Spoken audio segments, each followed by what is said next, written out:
하나님 사랑 날 위하여 하늘 영광 버리고 오셨네. 저 높고 별 넘어 낮고 낮은 땅 위에 갈보리 언덕 십자가 지시고 물과 피를 흘려 죽으신 주 나에게 생명의 길 보이셨네.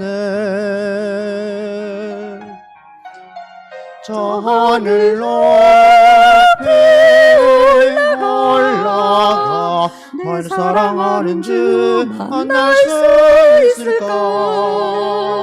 저 바다 끝에 달려가 내 사랑 내 주님을 배울 수 있을까. 하나님 사랑 그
저 하늘 높이 올라가 내 사랑하는 주 만날 수 있을까. 저 바다 끝에 달려가 내 사랑 주님을 배울 수 있을까.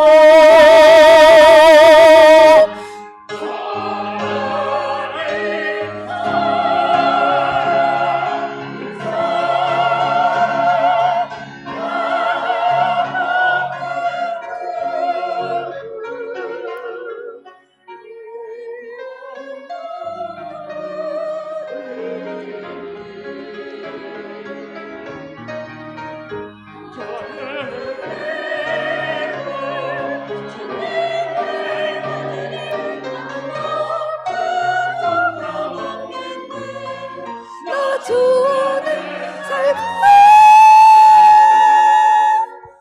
주님은 내 안에 솟으니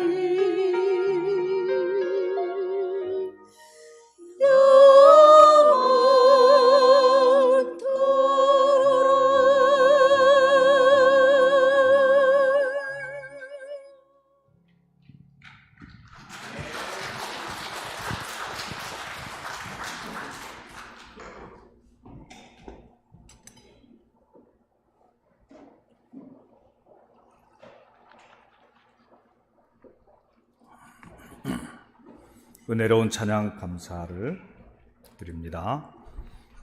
2월 마지막 주일입니다. 우리 옆에 앞뒤에 앉으신 분들하고 인사합시다. 사랑하고 축복합니다. 은혜 받읍시다. 시작. 사랑하고 축복합니다. 은혜 받읍시다.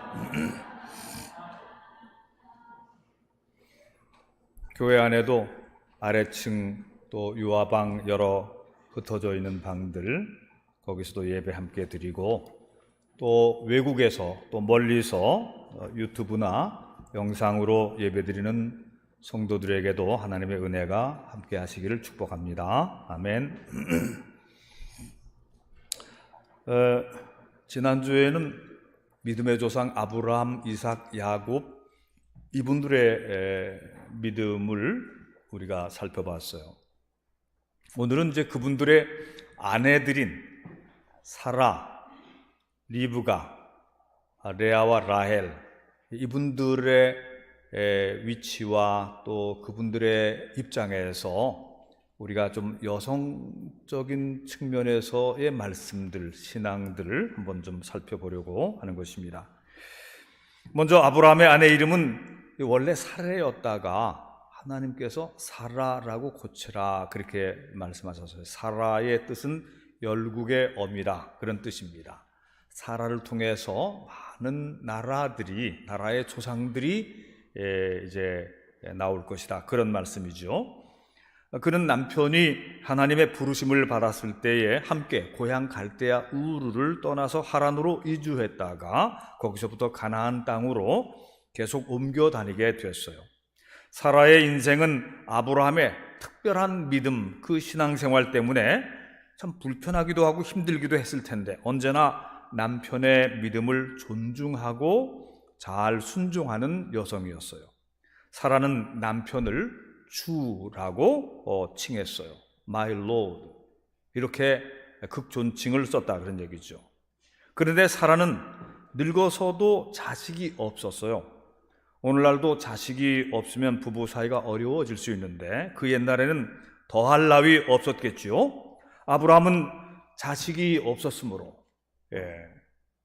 그래서 아예 그 다메섹 출신인 충직한 종 엘리에셀이라는 사람을 자기가 죽은 다음에 자기 대를 잇는 후계자로 삼으려고까지 생각을 했던 것입니다. 그러나 이제 그런 과정에서 함께 아이를 낳지 못하고 고민하던 그 사라는 자기의 몸종인 애굽 여자인 그 하갈을 자기 남편에게 들여보내서 아들을 낳게 하는 것입니다. 우리나라도 옛날에 씨바지라는 그런 그 풍속이 있었지만 고대 근동에서는 자기 부인의 여종이 대신 들어가서 아이를 낳게 하는 그런 제도가 있었습니다. 그렇게 낳은 아들이 이스마엘인 것이죠. 이스마엘. 그러나 하나님께서 사라의 태를 통해서 낳은 아들을 상속자로 삼게 해주실 것이라 그렇게 약속하셨을 때에 아브라함은 이 하나님의 약속을 믿었는데 사라는 그걸 잘 믿을 수가 없었어요. 그 남편이 99세 때에 또 자기도 89세인데 그때에 자기 집을 방문한 하나님의 천사가 내년 이맘때에 내가 아들을 낳으리라 그렇게 예언했을 때에 그 사라는 장막 뒤에서 그 소리를 듣고 속으로 웃었습니다. 내가 89세인데 우리 남편은 99세인데 어떻게 아들을 낳을 수 있겠어요? 이제 포기한 마음으로 웃었습니다. 근데 하나님 천사가 장막 저쪽에 있으면서도 그걸 알고서 네가 왜 웃느냐? 안 웃었습니다. 아니다, 내가 웃었다. 그러므로 내가 내년에 아들을 낳을 때 이름을 지을 때는 이삭이라고 지어라. 그 이삭이라는 이름은 웃다라는 뜻이에요. 그가 웃다. 하나님도 참 재미있는 있으신 분이시죠. 그 이름을 그가 웃다. 웃음이라는 그런 그 의미가 있는 이삭이라는 이름으로 지으라고 했던 것입니다. 이 사라는 미모가 뛰어난 여성인 것 같아요. 아브라함과 사라는 금실이 좋은 부부였어요.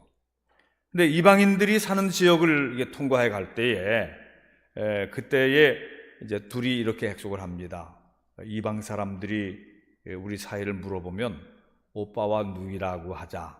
그렇게 약속하고 이제 가서 실제로 오빠라고 그러고 누이라고 그러고 그랬어요.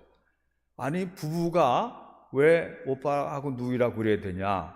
그러다가 자기 아내를 뺏기는 경우도 있었어요.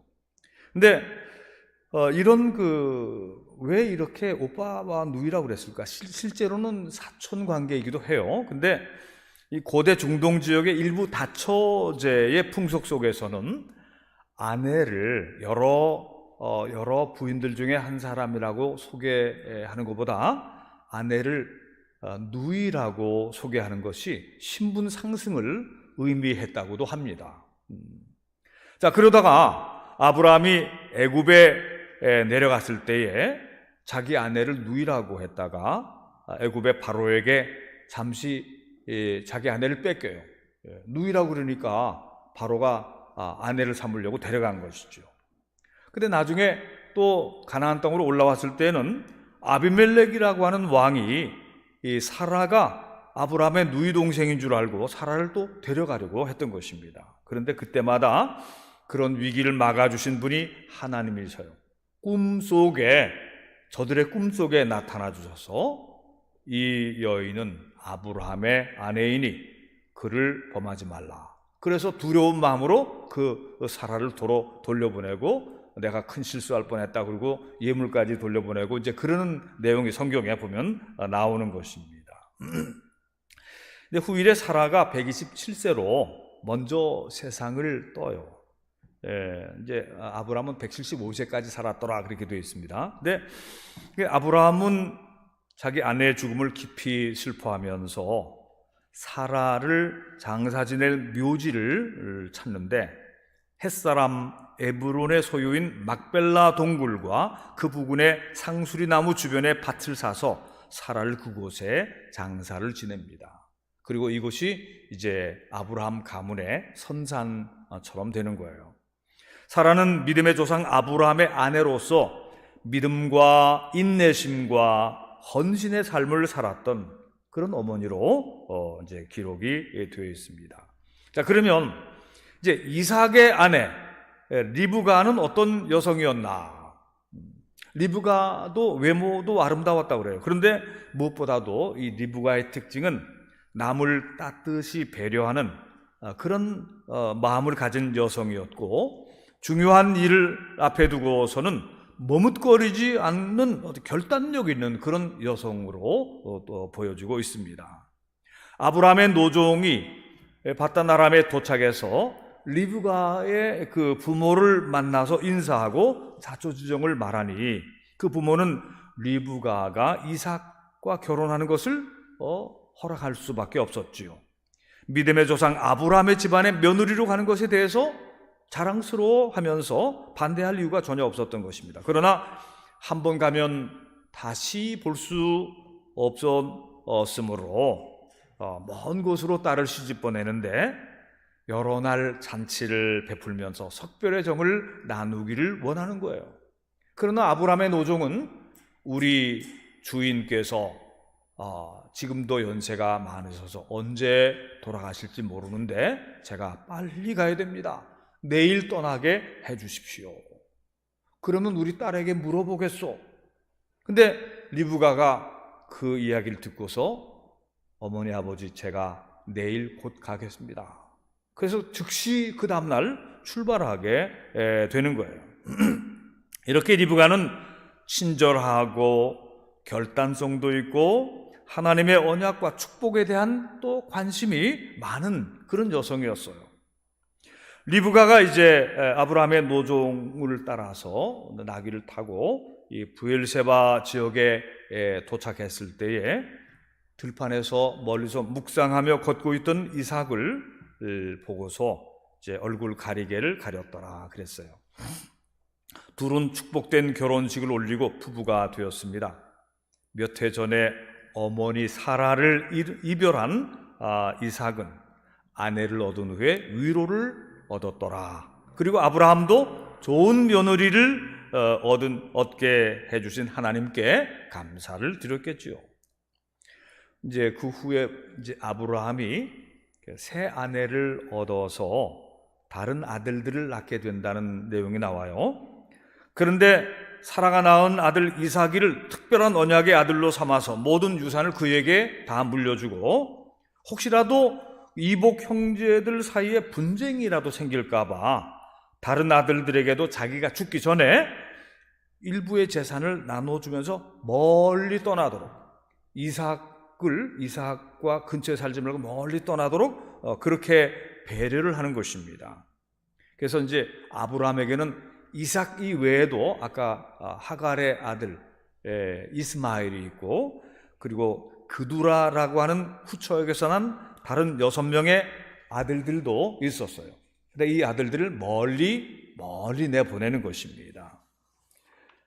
자, 그런데 이 리브가는 남편 이삭을 통해서 이제 아들 에서와 야곱을 낳게 되는 것입니다.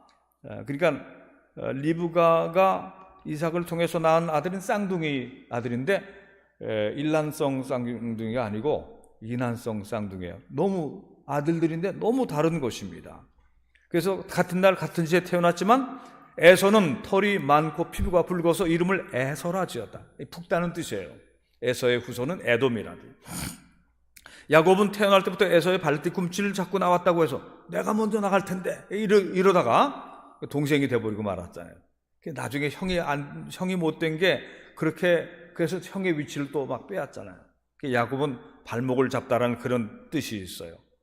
형인 에서는 외향적이고 사냥하기를 좋아해서 들사람이 되었습니다. 에서는 생각이 깊지 않아서 하나님의 은총과 축복을 사모하는 일보다는 사냥하며 놀고 먹고 마시는 세상 재미에 더 취해 살았던 그런 남성이었어요.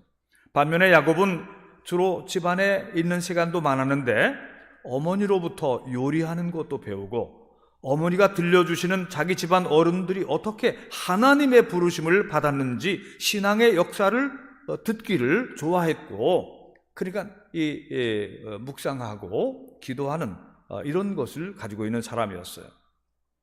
근데 이제 아버지 이삭이는 좀 활동적인, 사냥 가서 고기도 잡아와서 고기도 구워오는 에서를 좋아하기도 했는데, 리브가는 두 아들을 다 사랑했지만 야곱에게 더 마음을 두었어요.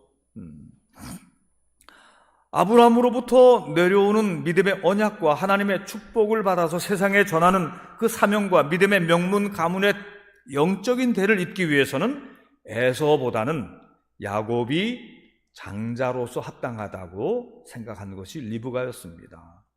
그래서 남편의 시력이 흐려지고 노쇠해 갈 때 이 이삭보다는 리브가가 더 영적인 판단을 내리고 있어요. 리브가는 에서가 사냥 나간 사이에 야곱에게 아버지가 좋아하는 특별한 음식을 차려서 가지고 형의 옷을 입고 아버지의 방에 들어가서 장자의 축복을 받고 나오도록 했던 것입니다. 리브가는 이 일에 몹시 두려워하고 망설이고 있는 야곱에게 얘야, 장자의 축복은 네가 받아라. 아버지가 알면은 축복보다는 저주를 할 텐데요. 아니다, 장자의 축복은 네가 받아야 된다. 저주가 있으면 그것은 내가 받으마. 아들아, 네가 들어가서 받아라. 저주가 있다면 내가 받으마. 그랬어요. 그래서 야곱이 장자의 축복을 받고 나오게 되는 것입니다. 리브가는 지혜롭고 현명한 여성이면서도 희생과 결단성이 있는 여성이었어요. 그런데 이 일로 두 아들 간에 심각한 불화가 생겼어요. 에서가 야곱을 죽일 마음을 가지고 있었던 것이죠. 근데 리브가는 남편 이삭과 의논해서 둘째 아들인 야곱이를 먼 밧단 아람 자기 친정으로 보내기로 결심하는 것입니다. 거기 가서 얼마간 살다가 오도록. 그런데 이 일이 사랑하는 아들 야곱과 마지막 이별이 되고 말았어요. 리브가는 더 사랑했던 야곱은 멀리 떠나보내고 덜 사랑했던 에서와 함께 살기로 했던 것이죠. 에서는 다른 것은 유능한 사람인데 영적인 생각이 모자라서 좀 경박한 인격을 가진 청년이 되었습니다. 결국에는 육적이고 세속적으로 살아감으로써 영적인 축복의 중심에서는 아주 멀어지고 말았습니다. 오늘 사랑하는 성도들, 여러분들의 자녀들 중에서 에서 같은 자녀가 생기지 않기를 기도하시기 바랍니다. 여러분의 아들, 딸이나 여러분들의 손자녀들은 야곱같이 하나님의 축복받기를 사모하는 영적인 자녀가 되도록 더욱 여러분들 기도하시기를 바랍니다. 여러분들이 방치하면 에서 쪽으로 갈 그런 가능성도 많아요. 여러분들의 자녀가 야곱처럼 되기를 축원합니다. 이제 이 리브가도 남편 이삭보다 먼저 죽은 걸로 되어 있는데, 그런데 성경에 아무리 읽어봐도 리브가의 장래에 대해서는 안 나와요. 그러니까 사라의 장래, 또 라헬과 레아의 장래에 대해서는 나오는데 리브가의 장래에 대해서는 안 나옵니다. 그리고 리브가가 죽었을 때에 사랑하는 아들 야곱은 저 바단 아람에 있었으니까 뭐 알지도 못하고 올 수도 없었겠죠. 다만 이제 그 리브가의 유모 드보라가 아마도 그 후에 야곱에게로 보내진 것 같아요. 이 드보라의 죽음이 야곱이 이제 고향으로 돌아오는 길에 그 리브가의 유모 드보라가 오랜 나이로 이제 돌아갔을 때에 유모예요. 유모인데 이 사람이 죽었을 때에 야곱의 온 가족이 슬퍼하면서 장례를 치르는데, 그것이 창세기 35장 8절에 보면 알론 바굿, 곡함의 상수리 나무, 다 통곡하면서 울고 그 리브가를 어릴 때 키워줬던 그 유모 드보라의 죽음을 장례한 것을 이제 기록되어 있어요. 그 다음에 이 야곱의 아내들에 관해서 보면 아내가 둘입니다. 레아와 라헬 두 사람이에요. 근데 야곱이 바단 아람의 그 외삼촌 라반의 집에 도착했을 때에 외삼촌에게 두 딸이 있었는데 큰 딸은 레아요, 둘째 딸은 라헬이었습니다. 근데 야곱은 처음부터 라헬을 좋아하게 됐어요. 그래서 외삼촌 댁에서 7년을 일하고 섬긴 후에 라헬과 결혼하기로 그렇게 약속을 했던 것입니다. 연애하는 마음이었기 때문에 처음 7년은 휙 잘 지나갔어요. 그런데 라헬과 결혼하기로 돼 있는 날, 결혼 당일에 그 외삼촌 라반이 이렇게 말하는 것입니다. 우리 풍속에는 언니보다 동생을 먼저 결혼시키는 법이 없으므로 언니를 먼저 결혼시키고 나서 동생을 보내기로 했다. 그러면서 레아를 신방으로 들여보낸 것입니다. 야곱은 라헬과 결혼하려고 했는데 첫날 밤을 레아와 치르게 됐던 것이죠. 그리고 일주일이 지나서 라헬과의 결혼식을 다시 올리게 되었고, 두 아내를 얻게 되었으므로 라헬을 위해서 7년을 보냈는데 레아를 위해서도 7년을 더 일하는 조건으로 결혼을 하게 됐던 거예요. 매우 불리한 대릴사위 신세가 된 것이죠. 근데 아버지를 속이고 형이 받을 장자의 축복을 훔쳐받았던 야곱은 외삼촌 댁에 와서는 거꾸로 자기가 속아서 자기가 원치 않았던 레아와의 결혼까지 하게 되어서 7년의 머슴살이를 더하게 된 것입니다. 이 야곱은 이 라반의 집에서 양을 치고 염소를 키우는 이 목동의 일을 했는데 이게 참 힘든 일이에요. 야곱이 키우고 돌보는 가축대는 모두 라반의 것이고 14년 동안 야곱의 소유는 한 마리도 없었던 거예요. 그러니까 두 딸과 결혼한 까닭에 먹고는 살았지만 월급은 하나도 못 받고 노동만 하는 매우 불공평한 고용관계였던 것이죠. 그러나 어찌되었든 간에 고향집을 떠나온 야곱에게 외삼촌 댁은 피난처요 은신처가 되었고 거기서 또 자식들도 낳았으니까요. 그래서 이제 14년을 채웠습니다. 야곱이 14년을 채우고 자기 아내들과 의논을 했어요. 이제 우리가 너네 아빠하고 의논한 약속한 그 14년이 찼다. 내 고향으로 이제 돌아가야 되겠다. 같이 가겠느냐? 우리가 다 같이 가겠습니다. 그렇게 이제 가족 회의를 하고 출발하려고 했는데 여러분 창세기 30장 한번 찾아보십시오. 오늘은 창세기 30장 25절부터 30절까지 찾아보세요. 이때는 라반이 야곱을 꼭 붙잡습니다.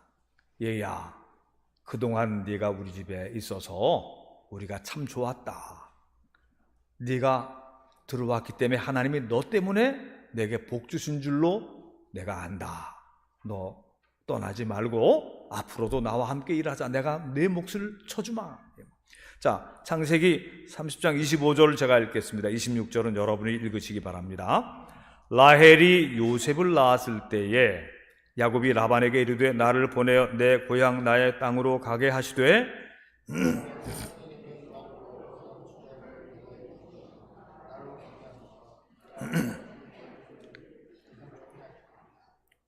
라반이 그에게 이르되 여호와께서 너로 말미암아 내게 복 주신 줄을 내가 깨달았노니 네가 나를 사랑스럽게 여기거든 그대로 있으라.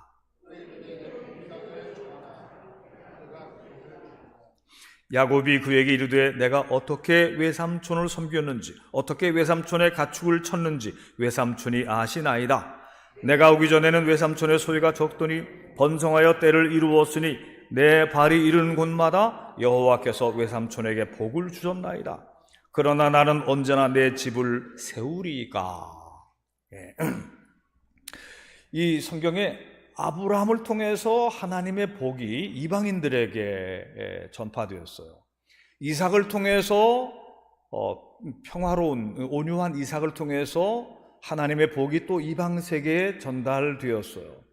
이제 야곱을 통해서 비록 친척 관계이긴 하지만 먼 바단 아람의 외삼촌 라반의 집에 하나님의 복이 거기 전달되는 것을 라반의 입을 통해서 고백하고 있는 것입니다. 라반이 그에게 이르되 여호와께서 너로 말미암아 너 때문에 내게 복 주신 줄을 내가 알았다. 너 때문에 내가 복을 받는 것을 나도 안다. 그러니까 네가 여기 더 있는 게 우리한테도 좋으니 너 계속 여기 같이 있어다오 그랬어요. 그랬더니 이 야곱이 그렇게 말한 것입니다. 제가 어떻게 외삼촌을 섬겼는지 어떻게 외삼촌의 가축을 쳤는지 외삼촌이 아시나이다. 내가 오기 전에 외삼촌의 소유가 적더니 그때는 몇 마리 안 됐어요. 셀 수 있을 정도로. 그런데 이제 내 발이 이르는 곳마다 여호와께서 외삼촌에게 복을 주셨나이다. 이제 번성하여 큰 때를 이루었어요. 근데 이제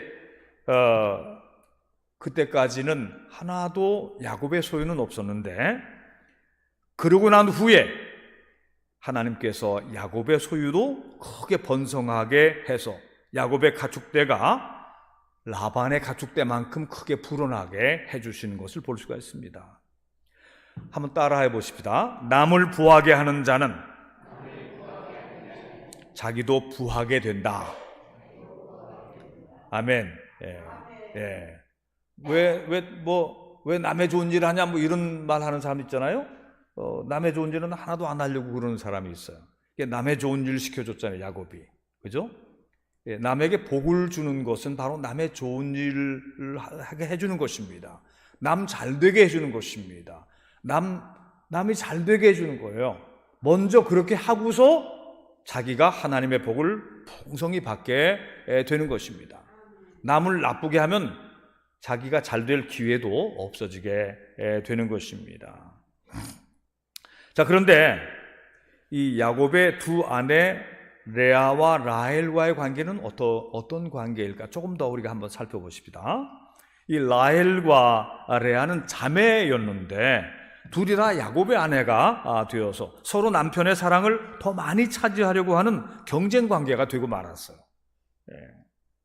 그런데 자매 중에 이 동생인 라헬의 미모가 언니보다 뛰어났어요. 레아는 시력이 나빴다 그랬어요. 그 당시에는 안경도 없던 시대인데 마침 알력이 떨어졌다. 이게 시력이 나빴다. 그런데 이제 레아가 먼저 아내가 됐잖아요. 라헬도 일주일 만에 또 같이 이제 아내가 됐는데, 근데 레아는 임신이 잘 돼서 아들을 넷이나 줄줄줄 낳습니다. 그런데 그동안에 라헬은 아들도 딸도 하나도 못 낳아요. 그래서 이제 레아가 낳은 아들이 르우벤, 맏아들 시므온, 레위, 유다, 이스라엘 나중에 12지파 중에 제일 위에 있는 지파들이죠. 근데 이제 라헬이 자식을 하나도 못 낳으니까 속 끓이다가 자기 여종 빌하라고 하는 여종을 야곱에게 들여보내서 아들을 낳게 하는데 거기서 태어난 아들이 단과 납달리입니다. 그러자 레아도 이제 자기 시녀 실바를 들여보내서 아들을 낳는데 갓과 아셀을 낳아요. 그리고 난 후에 하나님께서 레아의 태를 다시 열어주셔서 이사갈과 스불론을 낳고 디나라는 딸도 하나 낳게 되는 것입니다. 근데 라헬의 입장에서 볼 때는 야곱이 라헬을 더 사랑했어요. 그러나 자식의 복이 없어서 참 아마 왜 나는 아이를 못 낳냐 그러고서는 아마 남편한테 막 바가지도 긁었던 것 같아요. 이게 내 책임이냐 하나님의 뜻이지 이렇게 또 서로 말싸움도 한 것 같아요. 그런데 하나님께서 라헬에게도 뒤늦게 아들을 주셨는데 그 아들 이름이 요셉입니다. 그래서 요셉은 내 부끄러움을 씻다. 하나님께 내 부끄러움을 씻어주셨으니 또 하나 아들을 더하게 해주십시오. 이 두 단어가 합쳐져서 요셉이라는 단어가 나오게 되는데 씻다, 얻다. 그래서 요셉이라는 특별한 이름이 나오는 것입니다. 그러니까 요셉은 다른 아들들보다 아버지의 사랑을 독차지하게 되는 거예요. 그리고 이제 가족들이 고향으로 이제 돌아오는 그런 길에 라헬이 막내 아들 베냐민을 이제 출산하는. 근데 산고가 아주 심했어요. 그래서 그만 라헬은 그 산고를 견디지 못하고 거기서 죽어요. 베냐민은 살고요. 그래서 그 라헬이 남겨준 요셉을 이 야곱이가 늘 안쓰러운 마음으로 그 자기의 그 첫 번째 사랑하던 그 라헬의 아들을 요셉을 특별히 다른 아들보다 더 사랑하게 되는 것이죠. 그런데 레아는 여성으로서는 남편의 사랑을 동생에게 빼앗겼기 때문에 항상 좀 서러운 그런 마음을 가지고 있었는데 하나님께서 레아에게는 태의 복을 열어주셔서 이스라엘 12지파를 가득 채우는 아들들이 다 레아를 통해서 나와요. 그러니까 12아들 중에 6명이 순수하게 레아의 태를 통해서 나왔고 그 중에 2명은 그의 여종을 통해서 이제 태어나는 것이죠. 라헬은 아들 둘밖에 못 낳았잖아요. 근데 이제 라헬이 죽었을 때는 이동하는 가운데 있었기 때문에 그 묘지를 라마라고 하는 그 베들레헴 그 위쪽 지역에 어디에다가 이제 그 무덤을 만들어 주었어요. 그런데 레아는 오래 살았거든요. 레아는 안정된 시기에 죽었기 때문에 아브라함의 아내 사라가 묻힌 조상들의 묘지 막벨라 동굴에 레아가 묻히는 것입니다. 하나님은 레아와 라헬에게 평등하게 좋은 것을 나누어 주셨어요. 또 우리 인생도 좀 비슷한 부분이 있습니다. 한쪽이 부족하면 다른 쪽으로 채워주셔요. 내게 없는 것을 다른 사람이 가졌다고 속앓이할 때도 있지만 또 다른 사람에게 없는 것이 내게 또 풍성하게 있는 것도 있어요. 그래서 좀 잘 살펴보면 하나님은 공평하시다. 그런 것을 또 알 수가 있는 것입니다. 동의하시면 아멘. 이 믿음의 족장들의 아내들도 남편들과 함께 나그네 생활을 하면서 곤고했지만 하나님의 위로를 받으면서 살았어요. 이 믿음의 부녀들은 험한 세상을 살면서 산전수전 겪을 일들을 다 겪으면서도 하나님을 믿고 기다리며 살았습니다. 그리고 자기 자손들이 하늘의 별과 같고 바다의 모래같이 번성할 것과 자기 자손들 중에 열왕이 태어날 것을 바라보면서 믿음의 긍지를 가지고 살아갔던 그런 여성들이에요. 사라는 89세 때까지 자식이 없어서 마음고생을 많이 했는데 하나님께서 마침내 웃게 해주셨잖아요. 이삭이가 태어났고, 리브가는 사랑하는 야곱이를 멀리 보내면서까지 그 집안의 영적 질서와 믿음의 가문의 전통을 지켜낸 거예요. 자식들이 둘 다 에서처럼 됐으면 어떡할 뻔했어요. 그거를 조심해야 됩니다. 여러분들이 기도 열심히 해야 되는 거는 여러분들의 자녀들이 에서처럼 되면은 여러분들의 인생이 허무하게 되고 말기 때문에 그런 거예요. 리브가가 그 집안을 영적으로 지켜내는 것입니다. 레아와 라헬 사이에는 질투와 애증이 있었지만 레아는 레아대로, 라헬은 라헬대로 하나님을 의지하고 남편을 존중하며 자녀들을 양육하고 집안 살림들을 책임있게 잘 꾸려 나갔던 것입니다.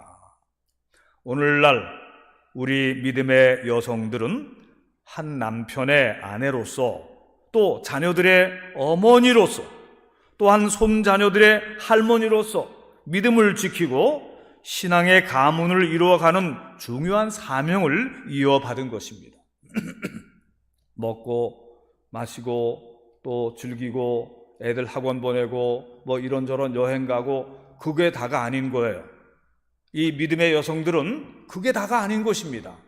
하나님께 예배드리고 기도하고 말씀을 묵상하고 하나님의 언약을 믿고 자녀들에게 영성의 생활, 영적인 축복의 삶을 살도록 가르쳐주는 이런 것을 이 믿음의 조상들은, 이 믿음의 그 조상들의 아내들은 이런 일들을 해낸 것입니다. 때로는 남편이나 자식이 하나님을 믿지 않고 영적인 하늘의 축복에 관심이 없는 경우에는 에서를 대하는 리브가의 마음처럼 마음 아파하며 기도하고, 여러분의 남편이나 여러분의 가족들 중에서, 여러분들의 부모나 여러분들의 가까운 친지 중에서 믿음 없는 사람들 생각하면서 기도하는 그런 분들의 마음이 또 여기에도 있는 것입니다. 불경기와 전쟁과 전염병과 무수히 속상한 일들을 겪으면서도 포기하지 않고 굳센 의지로 살아온 믿음의 여성들. 하나님은 믿음의 족장 아브라함과 이삭과 야곱을 통해서 역사하셨지만 그들의 아내 사라와 리브가와 레아와 라헬을 통해서도 아름다운 그리고 거룩한 인류 구속의 역사를 연출해 가시고 있는 것입니다. 오늘 여기 모여온 사랑하는 모든 성도들, 남성들은 아브라함, 이삭, 야곱의 신앙을 이어받기를 축원하고, 여성들은 모두 사라, 리브가, 레아, 라헬 같은 믿음의 계보 속에 있는 자랑스러운 믿음의 여성들이 되기를 축원합니다. 기도합시다.